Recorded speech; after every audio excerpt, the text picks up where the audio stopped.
խորտիկ, կոնֆետ, միրգ, մսամթերք ու կատնամթերք։ Բոլորը միասին հանդիպում է կամ սուպերմարկետում, կամ ամանորյա սեղանին։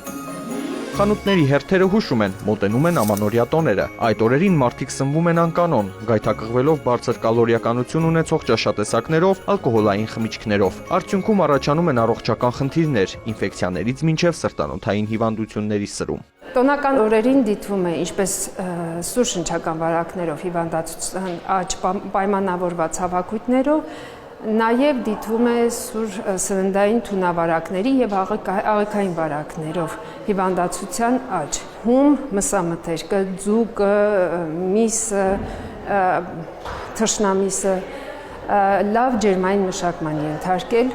պահպանել համապատասխան սառնարանային պայմաններում։ Տոնական օրերին պետք է սահմանափակել աղի մթերքի, պանիրի, ապխտած մսամթերքի եւ գազավորված ըմպելիքի օգտագործումը։ Դրանք բարձրացնում են ճնշումն ու օրգանիզմում լրացուցիչ հեղուկ կուտակում, ինչն առաջացնում է շնչահեղձություն եւ ոտքերի այտուց, հատկապես սրտի խնդիրներ ունեցողների մոտ։ Համաշխարհային գրականության մեջ գոյություն ունի մի այսպիսի սինդրոմ, կոչվում է տոնորերի սիրտ կամ սրտի սինդրոմ, որը պայմանավորված է էլի ռեժիմի խախտման հետ եւ ամենահաճախն են այդ օրերին դիտվում ինչպես արիթմիաների քանակների բարձրացում, այնպես է սրտամկանի սուր ինֆարկտի դեպքերը։ Տոնորերին ամենավնասակար սովորություններից ալկոհոլի չարաշահումն է, ինչ ազդեցություն կարող են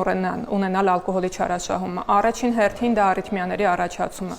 Կան նույնիսկ պացիենտներ, ովքեր նշում են, որ 1 կում ալկոհոլը կարող է իրենց մոտ առաջացնել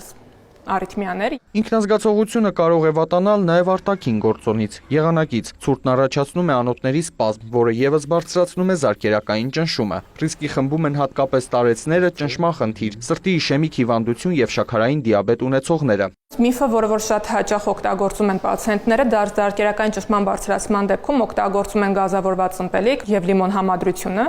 Այդ համադրության համար կարող եմ ասել լիմոնը կարող են օգտագործել։ Ցանկացած գազավորված ըմպելիք կապ չունի, որ երկրի արտադրության է եւ որն է, պարունակում է նատրիումի բիկարբոնատ, իսկ նատրիումը դա տարրն է, որը պարունակում է գազավորված ըմպելիքներում իր հերթին բերում է ճնշման բարձրացման եւ հեղուկի կուտակման օրգանիզմում։ Ցուրտ եղանակին ավելանում է նաեւ վնասվածքաբանների աշխատանքը սայթաքումների, վթարների պատճառով։ Սառույցի վրա վնասվածքներից խուսափելու համար անհրաժեշտ են լավ տակացույով կոշիկներ, մարդիկ ավելի զգոն լինեն, ավելի դանդաղ քայլեն, ձեռքերը գրպանում չպահեն, վարորդների հետ կապված պետք է ավելի զգոն լինեն, վարեն մեքենաները ստապ վիճակում, անվադողերը փոխած։ Ամանորը հիվանդանոցում չանցկացնելու համար բժիշկները հորդորում են հետևել առողջության անվտանգության կանոններին։ Արամ Մարանդյան, Սեյրան Անտոնյան, լուրեր։